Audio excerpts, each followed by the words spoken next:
In today's video, I'm going to show you how to order from AliExpress in 2025 step by step. First, open your web browser and go to aliexpress.com.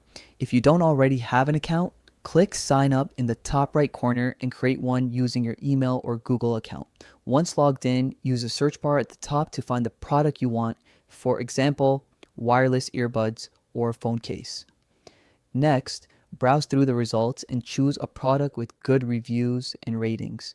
Click on it to open the product page. Here you can see details like color, size, shipping options, and delivery time.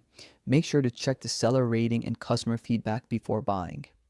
When you're ready, click Buy Now if you want to order just one item, or Add to Cart if you plan to buy multiple items. Then go to your shopping cart and click Checkout.